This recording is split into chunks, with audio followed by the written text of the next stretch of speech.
once the curse was cast. Everlight Kingdom, they're on a quest to save their ass. Journey with us as we tell you the tale. It goes down rough like a pure mountain nail. Everlight Kingdom, down at Everlight.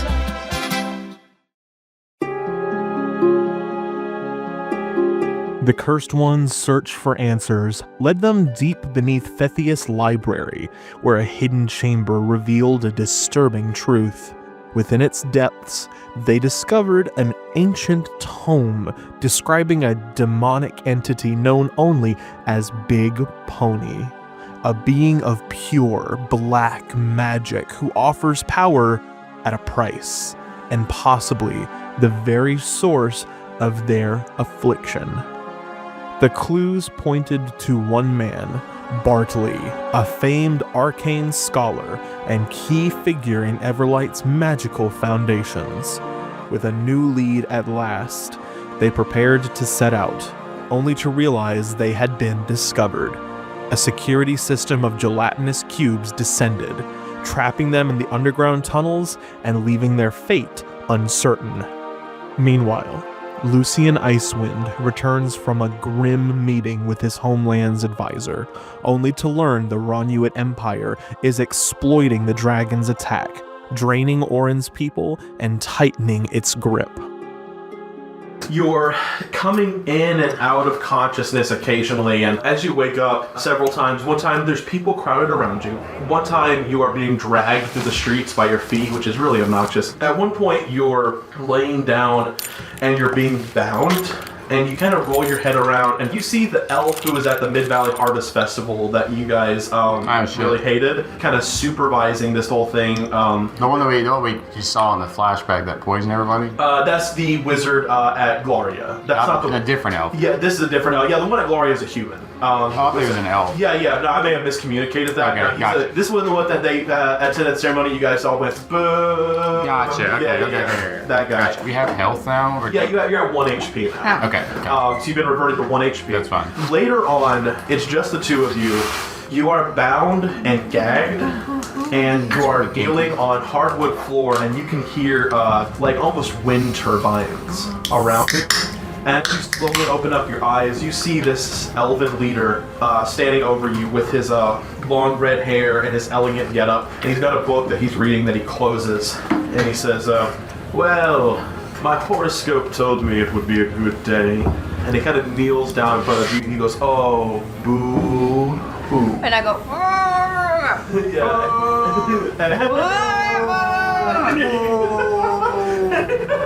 You absolutely. I'm trying to ask him it sounds what. more like just like biting down. I'm trying to ask him what my horoscope was. Oh, what? I'm sorry? Oh, Oh, I'm sorry.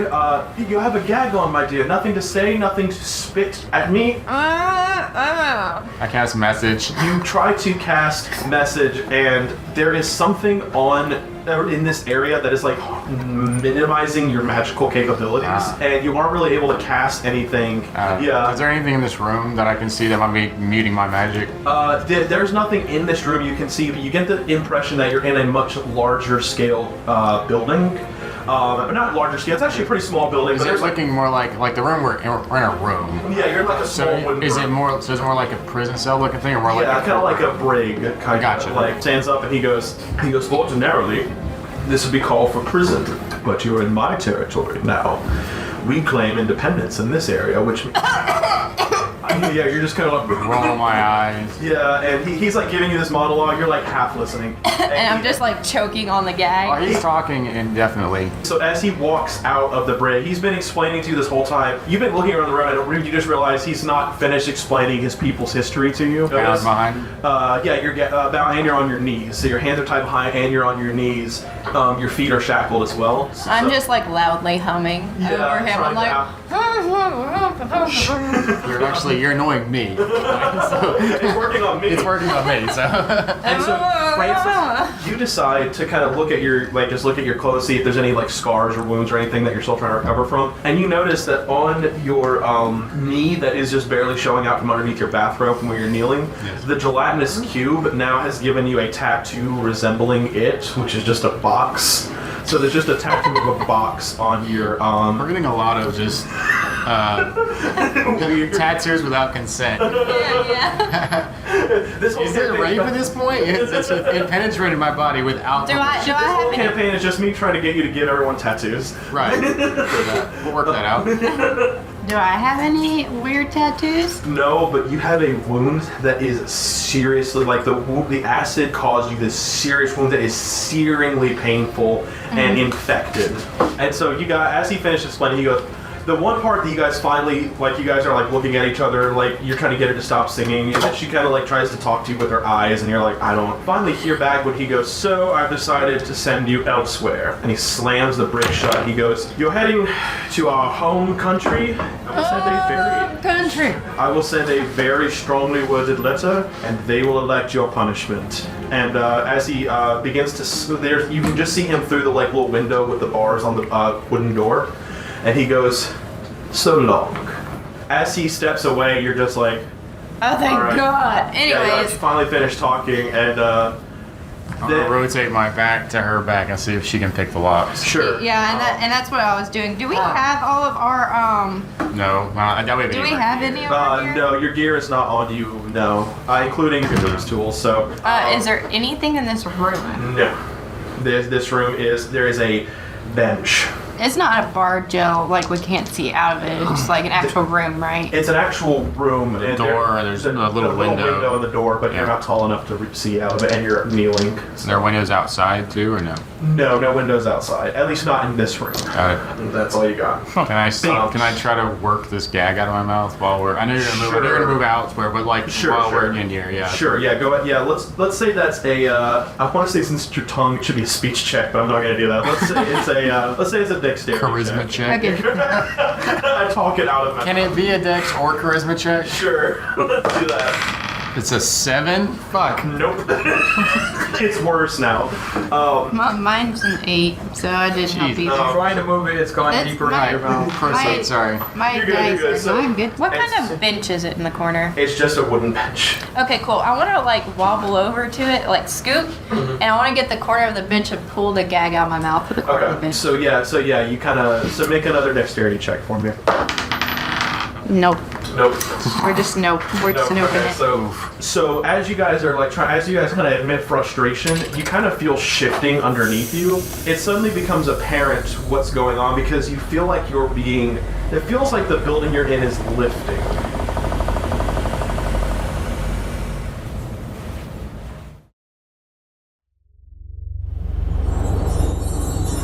Lucian, you are teleporting through the portal that you and Nightshade went through, but you just start to go, and all of a sudden the portal around you begins to kind of warp, like your curse is in some way, like your calm is some way affecting it, and all of a sudden you are, the lights around you like kind of flicker and change color. It all happens really fast. It starts flashing really bright. You try to shield your eyes, and Lucian, just you, not Nightshade, you tumble out and kind of smack onto the floor of Bethius. You're actually more like kind of like in a town square. Lucian, you kind of pick yourself up and look around, and Nightshade is not with you, and this is also not the spot you teleported from, and it's a much different time of day. It looks like it's a new morning, but dust yourself off, and you're looking for the tavern that you were in, but you are nowhere near it. People around you don't really seem to notice what's happened. People kind of start bumping into you like they're going about their lives, like a portal opening is something they were completely oblivious. Do I remember where they were going last? I don't even told you. You guys went to the tavern to rest and said you'd agree to make a plan in the morning.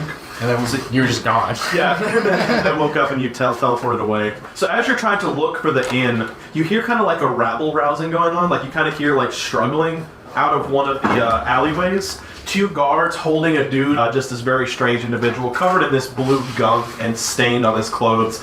And they throw him to the floor and they go, Norm, you're banned from the library. Go home. They're clearly used to your antics by now, Norm. They're just so fed up with you that they didn't even arrest you. They feel sorry for you. And just like really quick, I forgot Clogs was even with you guys. Oh yeah, where the fuck is Clogs? Let's just say he was just casually watching the whole time. And He's just kind of a Millicent bystander. Yeah.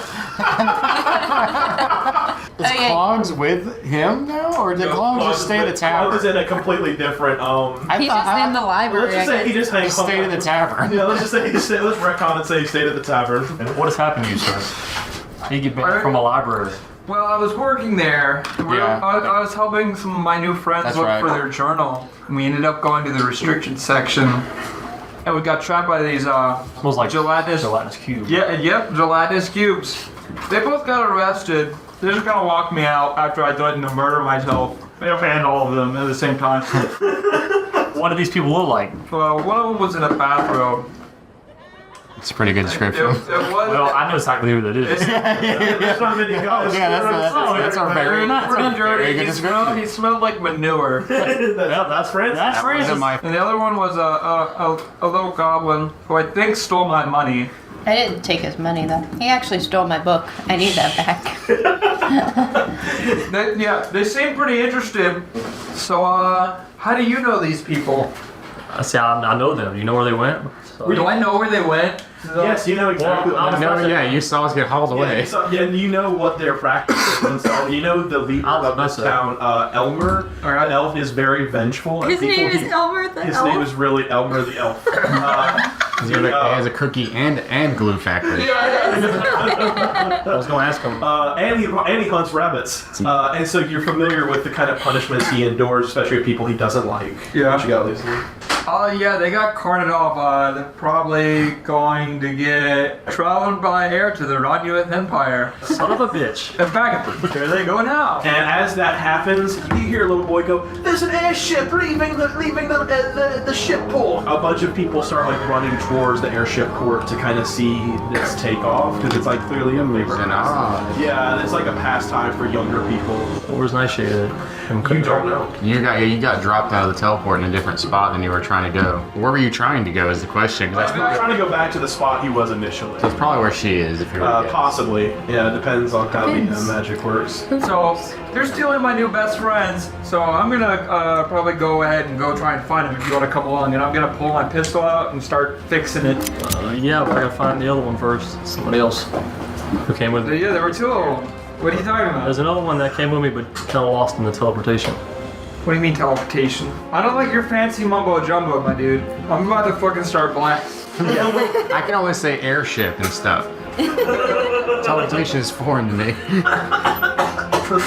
I'll put my hand on her shoulder and say, "Sir, let's not do this." You begin to hear guards running. A few heavily armed guards run out and go, "Norm?" You know what? I don't have time for this. I want to go. Fuck it. We're all going to jail. And I shoot one of the Oh all God. pistols. Let's go. I made it 18. Good for you. 18 just hits. Roll that damage. All right, let me go ahead. the color Lucian you and Norm, go ahead and put your things on the table. I will get the guards out. Things on the table. Yeah, get your figure. Alright.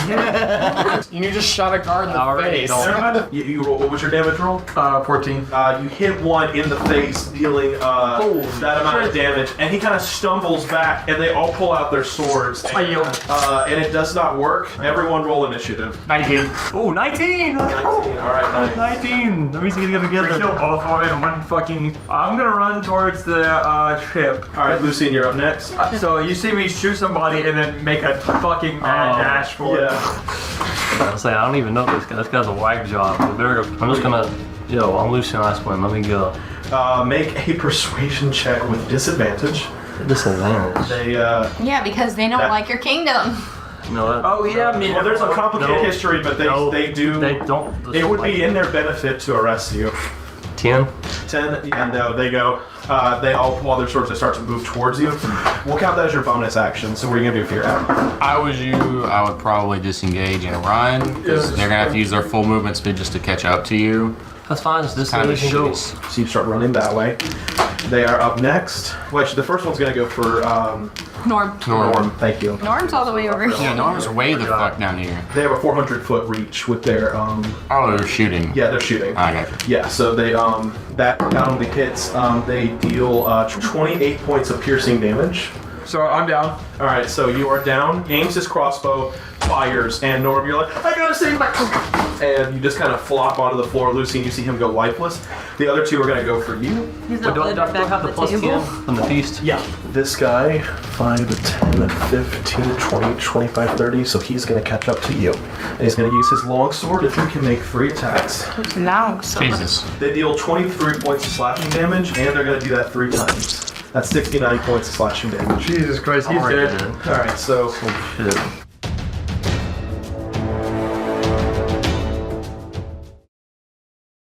Do we get a long rest while we're transporting? no, it is incredibly uncomfortable and difficult to fall asleep, especially as the ship slowly begins to leave ground and you kind of start to can I be like? Short Can I get try? a short rest, yes. Yeah, so I'm gonna use some hit dice and use my arcane recovery ability to get some spell slots. Yeah, please, by all means. So yeah, you guys are just trying to get the gags off of each other until finally Norm and Lucian, who are not gagged but are bound, are thrown into the cell with you. Hey, what's up, guys? Actually, you know what, Lucian, I'm going to say they put you in your own separate cell.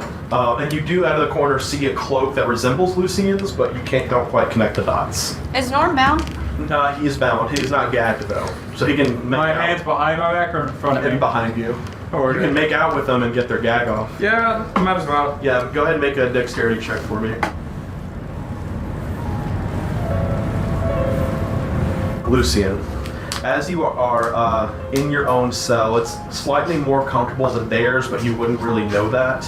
You're just sort of there, like kind of just frustrated, thinking about where Nightshade could have possibly wound up. The door opens. A tall elf walks in. He's got his blonde hair pulled back, and he is sporting the not guard attire, but he is sporting attire that is associated with the Ronuate Empire and their colors, which are predominantly green and white. As he steps in, he takes out a little crystal orb that has like sort of a little base underneath it that's sort of wooden, and he kind of places it on the floor, and he begins sort of doing like a little ritual. He looks up at you, and he clearly does not have any sort of ill will towards you, whatever, and he just goes, terribly sorry, if it were in my power, I would help you out, but a job's a job, you know? Why are you taking me in? I'm not taking you anywhere, the captain's taking you. Why not taking me?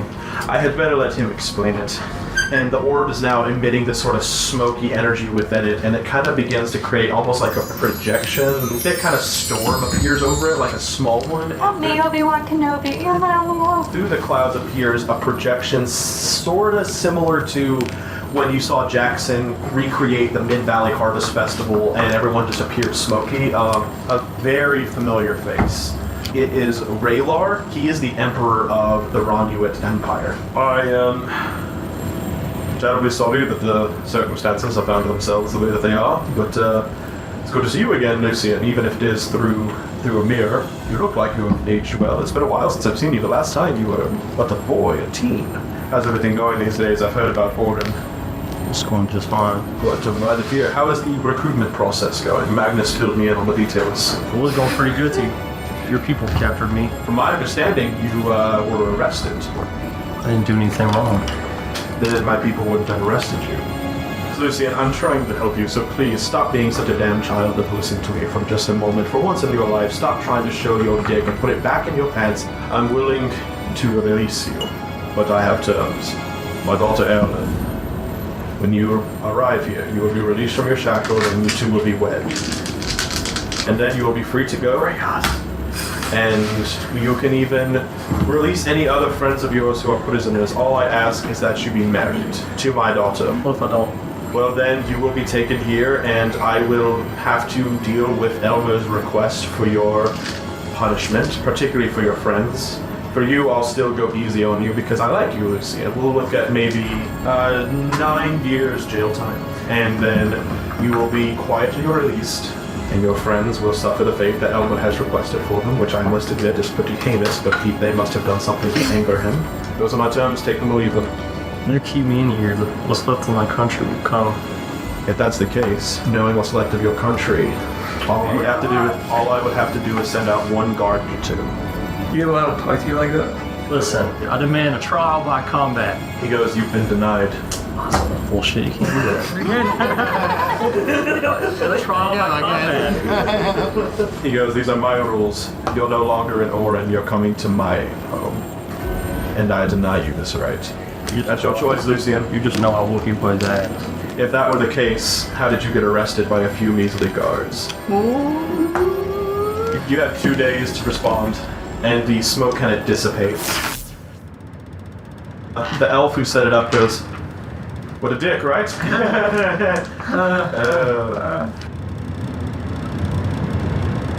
We're gonna go back to you guys in the other brig. So you kind of slowly wake up, and Norm just rolls on top of you. Yeah, I'm just over you. Just like a dog. He just starts wagging, like throwing his head around, and finally manages to release both of the gags. You guys are able to finally speak. Thanks, Norm. Yeah, thanks. Appreciate it. welcome. You know, his hands aren't free, is it? Did they search me? Do I Yes. have? Did they take it? Yep. They took everything that was in your inventory except for the papers. Okay. So you have the pages still? Yeah. Did I see them? Oh yeah, because he hasn't seen it We yet. only need to start looking over them. Yeah, just reading them over yet. Okay. Doing nothing else. Is there any particular information you're looking for?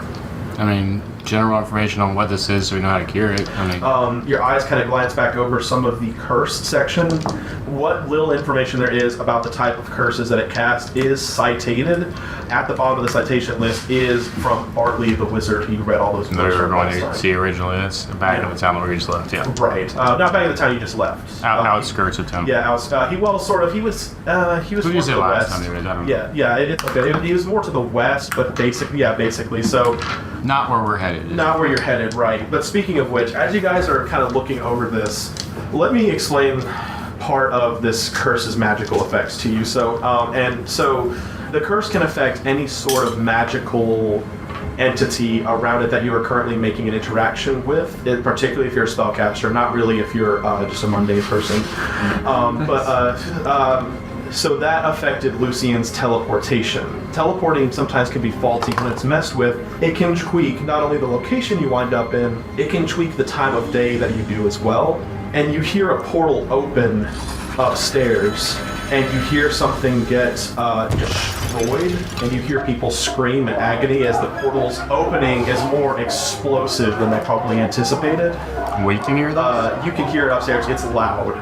It sounds like a portal upstairs has been opened, and because it was opened in this small airtight space, kind of fucked up the airship a little bit. And Lucian, you think to yourself, I found Nightshade. You've been listening to Everlight Kingdom. Game mastered by JT Fondren. Music by Travis Savoy. Theme song by Adam Blotner. Sound effects and atmosphere from Serinscape. Special thanks to our amazing players. And a big thank you to our listeners for joining us on this adventure.